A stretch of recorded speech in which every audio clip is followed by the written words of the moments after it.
एक राजा और एक अघोरी बाबा की कहानी बताने जा रहा हूँ। बहुत समय पहले की बात है। दक्षिण भारत के एक दूरदराज राज्य में एक प्रतापी राजा राज करता था। नाम था राजा वीरभद्र। उसका शासन प्रजा के लिए वरदान था, लेकिन राजा के मन में एक छिपी हुई इच्छा थी, अमरता प्राप्त करने की। राजा ने ब्राह्मणों से लेकर योगियों तक सभी से पूछताछ की, लेकिन उसे कहीं से भी संतोषजनक उत्तर नहीं मिला। एक दिन एक वृद्ध साधु दरबार में आया और बोला, राजन, यदि अमरता का रहस्य जानना है तो शमशान घाट में रहने वाले अघोरी बाबा से मिलिए। वह मृत्यु और जीवन के बीच का भेद जानते हैं। राजा ने बिना समय गवाए अपने अंगरक्षकों के साथ शमशान घाट की ओर रुख किया। वहां का दृश्य भयावह था। चारों ओर राख, जली हुई लकड़ियां और चीत्कारों की गूंज।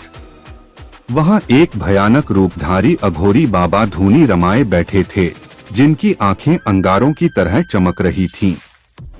राजा ने हाथ जोड़कर कहा, हे बाबा, मुझे अमर होने का रहस्य बताइए। बाबा ने गहरी हंसी हंसी और बोले, राजन, अमर वही होता है जो अपने भीतर के मृत्यु भाव को मार दे। अगर तुम तैयार हो तो एक परीक्षा देनी होगी। राजा ने सहमति में सिर हिलाया। बाबा बोले, आज रात तुम इस शमशान में एक मुर्दे के साथ अकेले रहोगे। न कोई मंत्र, न कोई अस्त्र। अगर तुम बिना डरे सुबह तक टिके तो मैं तुम्हें अमरता का रहस्य दूंगा। रात हुई। चारों तरफ घना अंधेरा और रहस्यमय सन्नाटा। राजा एक चिता के पास बैठ गया, जहां एक ताजा शव रखा था।